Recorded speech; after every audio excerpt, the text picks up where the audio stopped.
So, Walk with Emma, and the first video ever posted on this channel.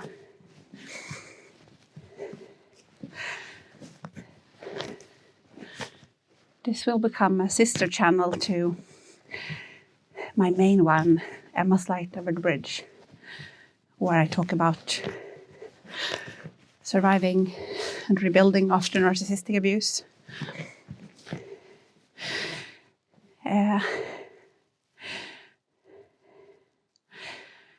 But after leaving a narcissistic relationship, there are so many of us that feel lonely, and also there is naturally a phase where we draw back and disconnect from the world. I'm beginning to get out of that, of my shell. And one of my goals for 2026 is to take a walk each day. And I thought that, why don't you come and join me? Why don't you come and spend some time with me? It won't be teaching, but just me reflecting and walking, and you will get to see some of Sweden's nature. Yeah, you can hear the sound of the pouring water over there.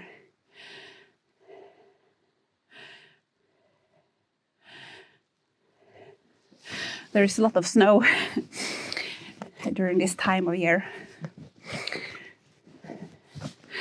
And I'm on my way to the trail where walking will get a bit easier, but here it's quite deep snow, so I have my boots. I have my, let's see, you can see them. That's how it looks down there. I have my boots, and I'm doing some quite heavy exercise to get to the track where I will be walking.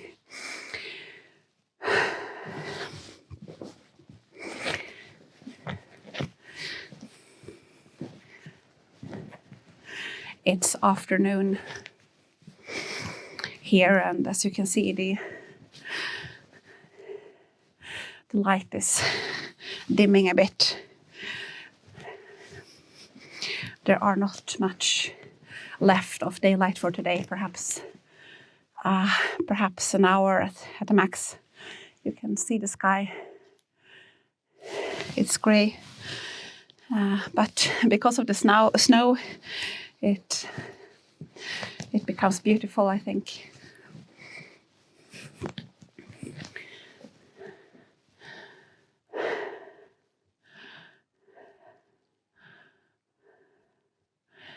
The trees are resting under this layer of snow.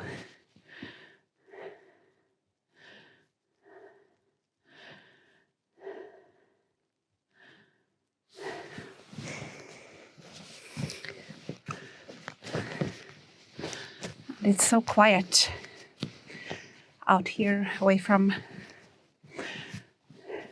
the city.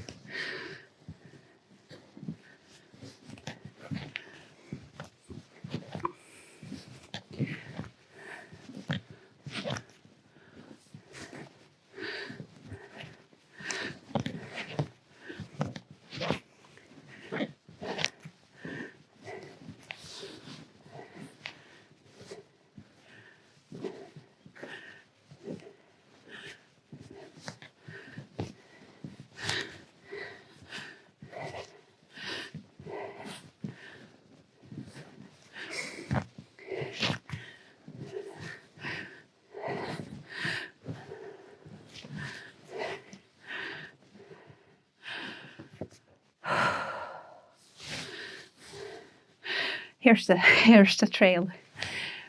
As you can see, it's a bit easier to walk, but I will be careful not to step on the ski trails, because there are people ski during the, I don't even know what's that name in English, but when you ski on flat land, so you use your sticks and forward yourself.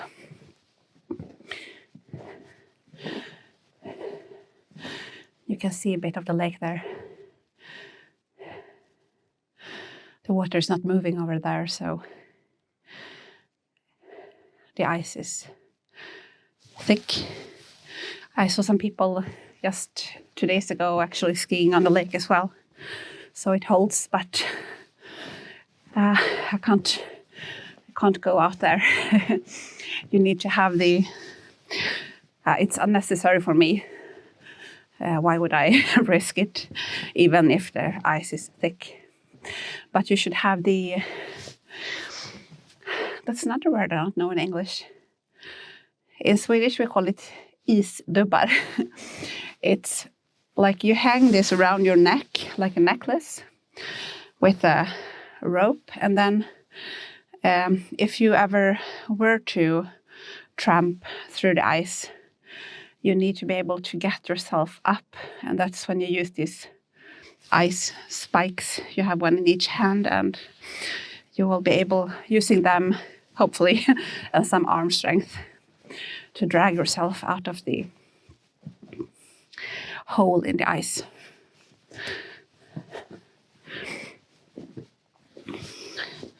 So never, that's a rule I learned since I was a young girl. Never go out on the ice without the ice spikes. People die there.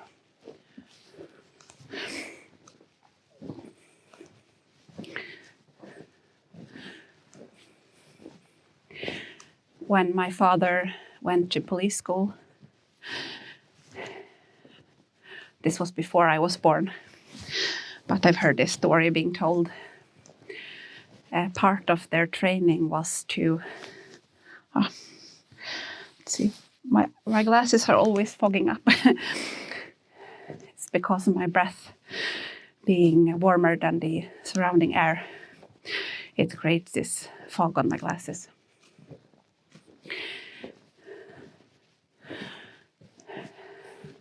Well, part of their training to become police officers was actually being, well, how did he get down there? That part of the story he has never told me. I have to ask him one time.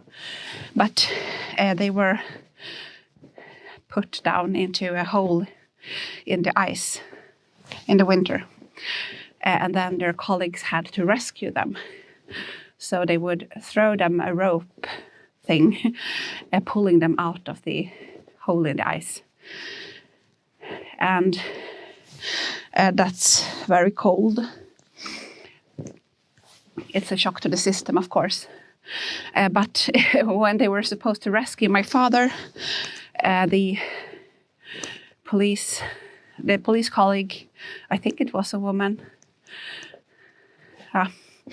Anyway, she made the throw was too short, so the rope did not reach him. So they have to hold the rope back in and then make another throw.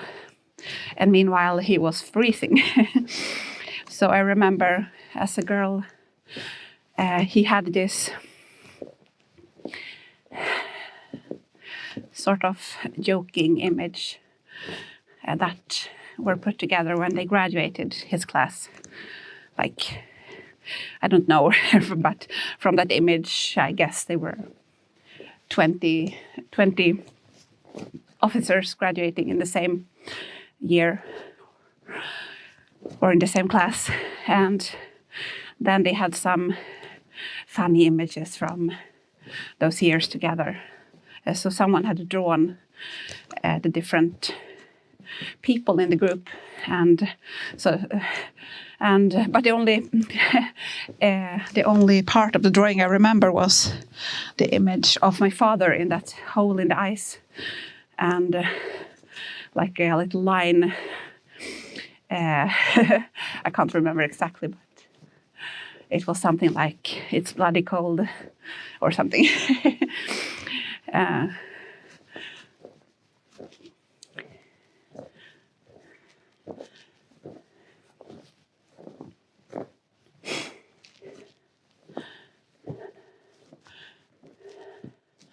Here are these tall pine trees.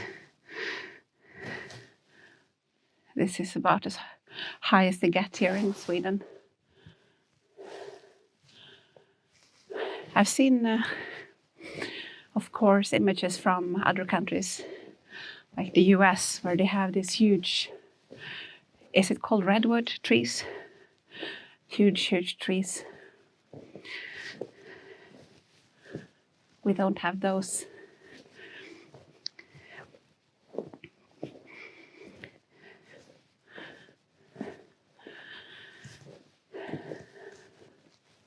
One thing I would love to do in the future with my kids, would be to travel.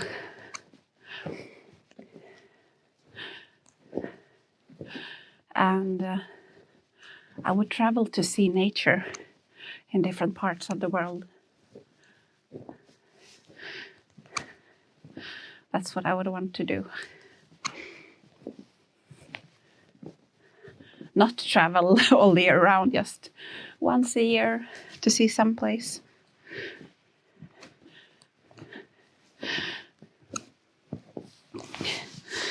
Always had this fascination with, oh, there's a scooter going. Can you see it? That was hard to see between the trees. Let's see if it comes here. There it is. There's a scooter.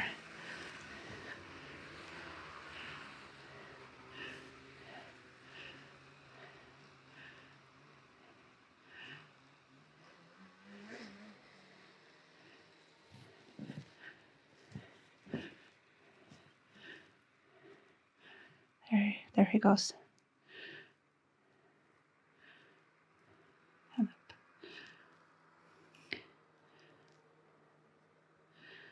He had his, I think it was a girl, because there was a pink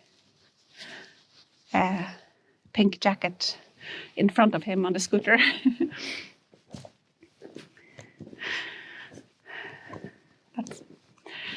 That's amazing for the ones who have these fathers who do things with them.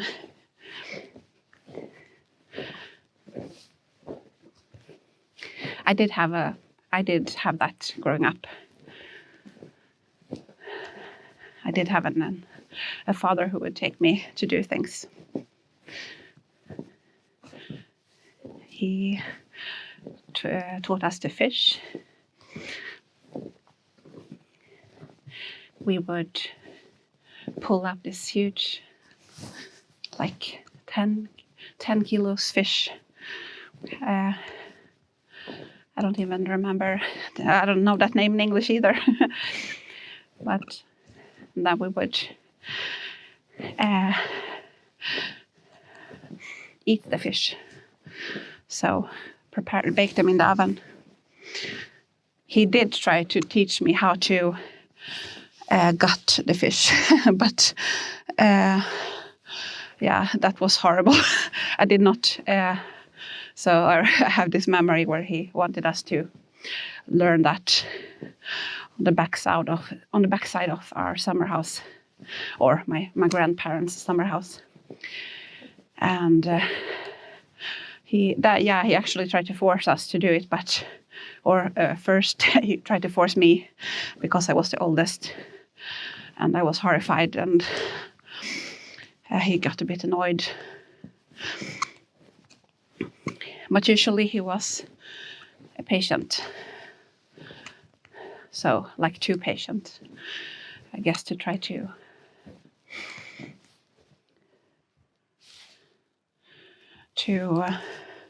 counteract my mother.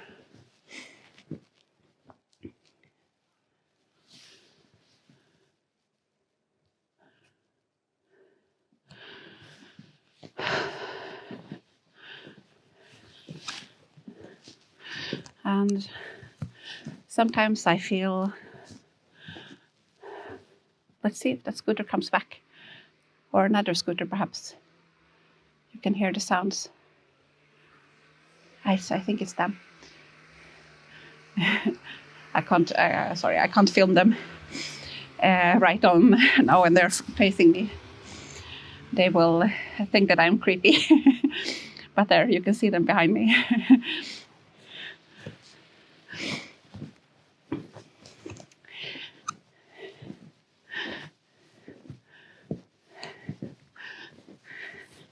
Yeah, one of the things that I wish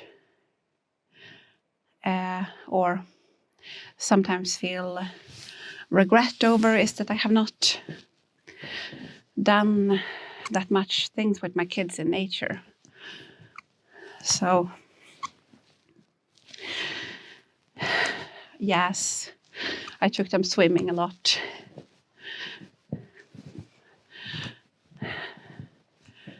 Yes, I took them to playgrounds. Yes, I did a lot of things with them, but I was so focused on my ex-husband.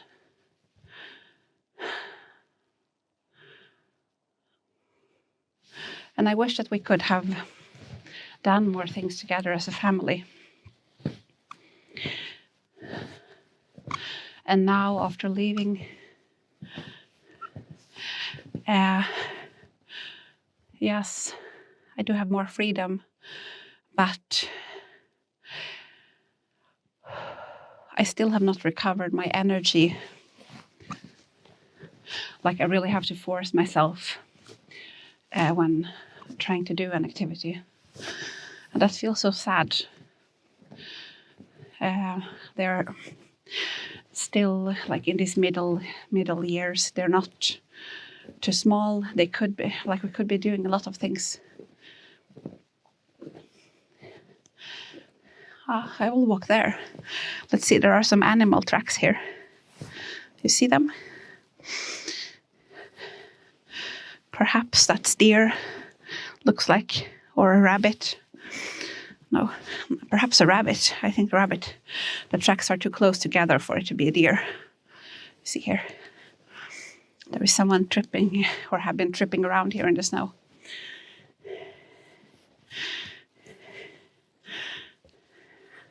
Yes, that's a rabbit, I think. That's 1, 2, and then I think, if I remember correctly, that's how they move. And then out on the lake here.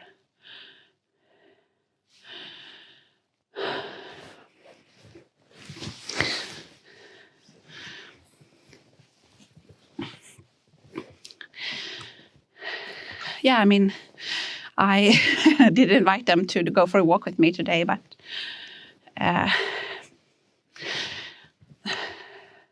that's not really what they want to do. And I did buy them the ice skates, so, and we have been going a few times to the ice skating place. So that's good. But I that's one of the things that I want to do more in the future. So yes, why dwell on the regrets? But I feel frustrated that I still don't have the energy.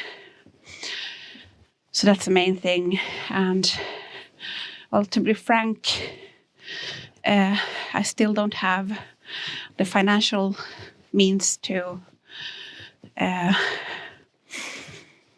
do activities that cost a lot. And well, yeah, I won't go into that because I don't want you to feel. That's not my point, to make anyone feel bad for me. But as I said, I'm rebuilding, and it takes some time.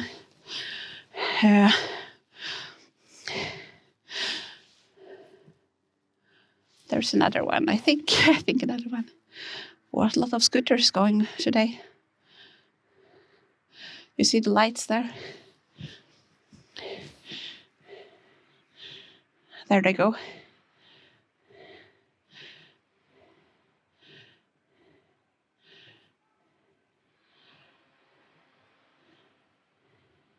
They're going over the lake.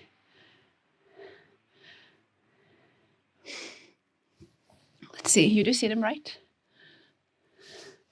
Sometimes it's hard to tell if I'm holding the camera correctly. They're pulling something behind them on that scooter.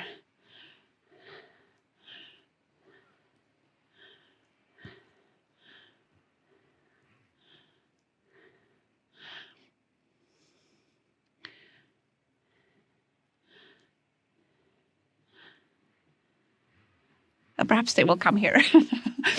Let's see, I see some lights there. They will go out on this. I will keep the camera a bit down so they don't freak out.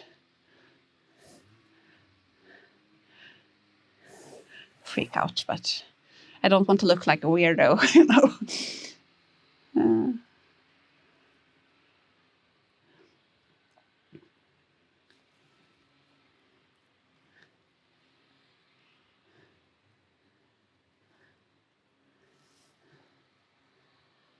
What are they doing? There's a lot of scooters. They must know each other somehow. They obviously plan to come here with their scooters, I think. Or perhaps they're just having some Saturday fun, all of them at the same time. Yeah. Okay. That would be fun if I had a scooter. It would be ride the scooter with Emma.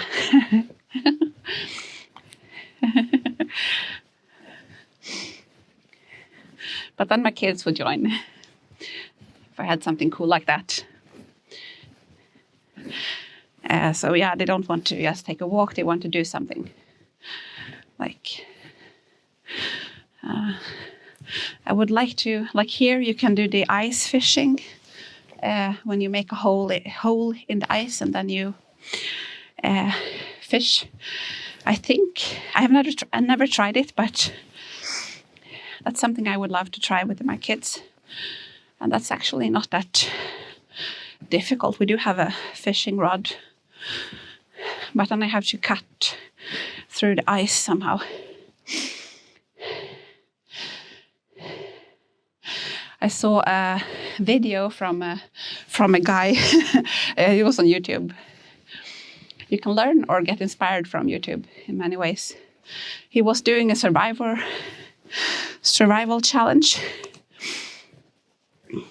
and he wanted to do the ice. So he was going to do ice fishing, and then he heated up a stone on a fire. So he lit the fire using his survival gear, like this little, the lightning stick that you do the sparks. You create sparks with a knife.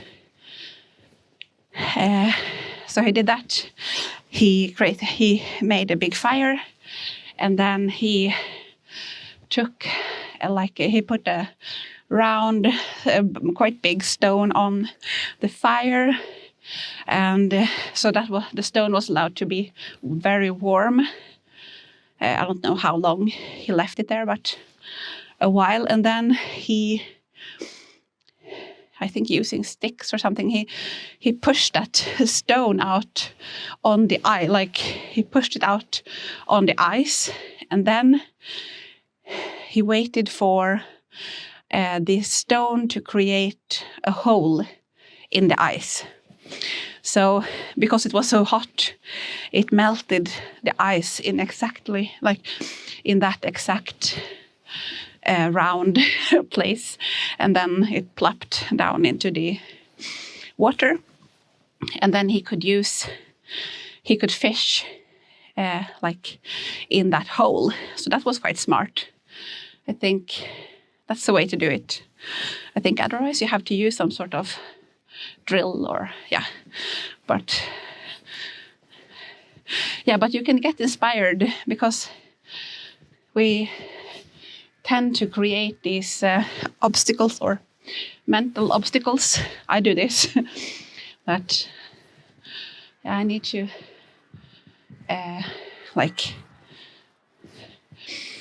I need to have this, otherwise I can't do that.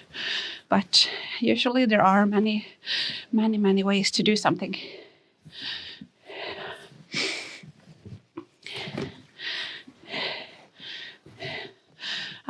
Here the snow is thick again. I'll show you. You can have a look. I know where I'm going at least. And I have this compass as well in my bag.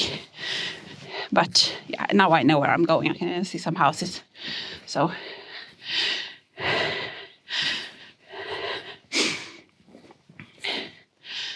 yeah, but there are these exercises that you can do to start to think out of the box. Like if you've heard, I think there's one of the popular exercises is to, oh, sorry, that's the microphone. But wait, I have to pull it up. It will make a sound, I think, because I put the microphone on this. Okay, if I touch it, it makes a sound. But it was cold. I should have brought a scarf or a shawl, but I thought that it would be a bit milder weather. Yeah, anyways. Yeah, one of those common exercises is to think of a brick. If perhaps you've even heard this one. Imagine a brick and now tell me all the ways that you could use that brick. And people tell, right, that, you could use it for, to keep your books upright in the shelf, and you could use it. You could use it to create a hole in the ice. That's a new one for ice fishing. A square hole. But it helps us to think a bit out of the box. I have a variant of this exercise that I do for myself when I'm feeling stuck. And it goes like this. So, for example, if I feel that, let's try it now. The exercise is whenever I feel I'm feeling stuck, or I can't do something, or I won't be able to manage this, or I don't have the stuff that I need to fix this thing. I imagine that someone just told me that, Emma, you have everything you need right here. You already have everything you need. Meaning that all the things that I need to fix whatever problem I have, I already have it. I don't need to go and buy something and so on. And then I try to force myself to, okay, so imagine that that's true. I already have everything. And then I try to think of, so how could I solve this problem? I already have everything, so I need to think about the things that I have. How can I use them? For example, you don't see this right now, but so when I'm filming this video, I don't have a selfie stick. I have a spatula that, the one that you use for frying food and flipping food in your frying pan. I have such a spatula, and I attach my phone on that spatula with some rubber band. And I've been doing that since I started filming. Whenever I film outside, I use this spatula. So and it works fine. So I have not had to buy a selfie stick. For example. And in many cases, when I do that exercise, I come up with a solution. So, and it can be anything. I want to go to this place, but I don't have a car. How could I solve it? And think of different ways. If I really had to go there next week, how would I do that?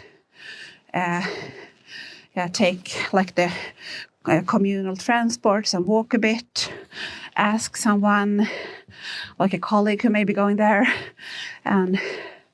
or try to ride the bicycles some part of the way, and think, so of course that's inconvenient, but sometimes like we can do a lot of things that we don't think ourselves capable of. That helps me anyway. And you're welcome. That's your daily dose of toxic positivity from Emma. But I think it only becomes toxic if you are in a toxic situation and someone says, well, be grateful for the things that you have, or try to focus on the positive side, or something like that. Then it can become toxic. But that's my take on it.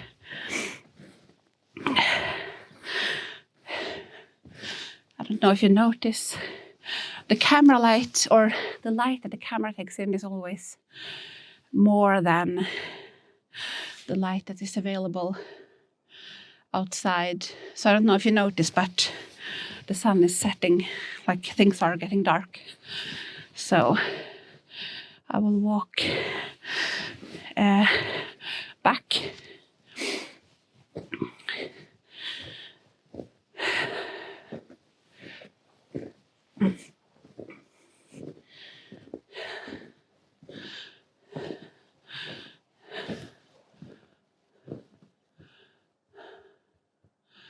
Are these small snowflakes? I don't know if you can see them. Like a very light snowfall.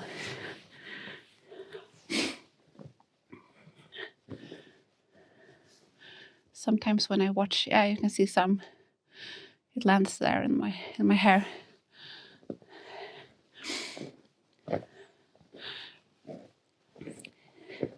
Yeah, as I said, I always loved nature.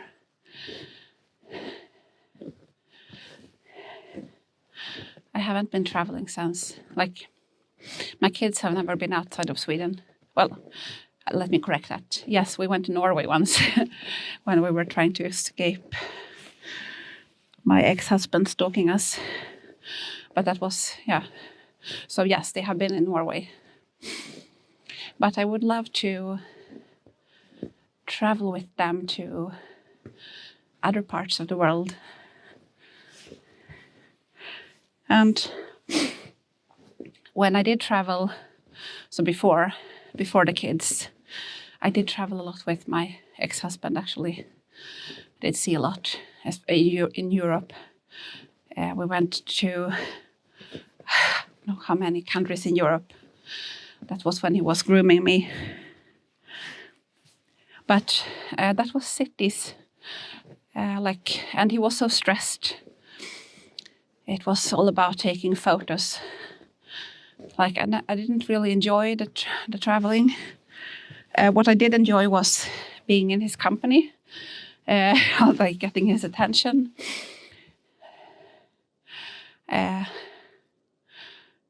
So back then, I felt a bit crazy about him.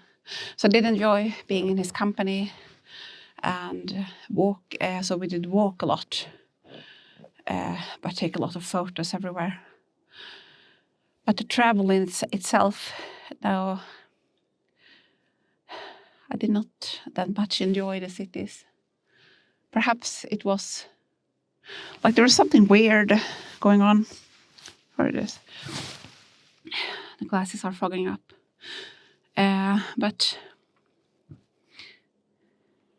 it's like I was crazy about him, but at the same time, being with him, like doing things together, always felt dissatisfying, like there was something missing. Like we did not really connect. There was like physical connection, but there was something like the feeling of something missing. Even when I was madly in love with him, it was like I was always chasing after something, or waiting for things to be like 100% good. They were never 100% good. But I did not that much enjoy that traveling. It was an experience, of course. I'm grateful for that experience. Second dose of toxic positivity. But I don't know if me not enjoying it, perhaps it was because of doing it together with him. And because of that stress. Even when I didn't like that back then, I didn't feel poorly treated. Only once in a while he would like be in a bad mood. But perhaps like my system was on some sort of alert, or perhaps I just don't like it being in the cities. But when I imagine traveling to other countries, I do imagine seeing the nature in other countries. One viewer on my other channel sent me some photos from the US and from the Carolinas, from showing some of the nature, and it was so beautiful. So that's the things that I wish or long for. So if you feel similar, like enjoying nature, then perhaps these walking and talk videos could be the things for you.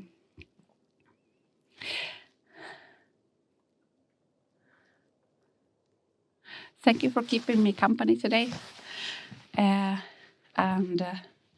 if you do like these walk with Emma videos, you're welcome to subscribe to this channel and take a look at my other channel, Emma's Light Over the Bridge, where I educate more about narcissistic abuse.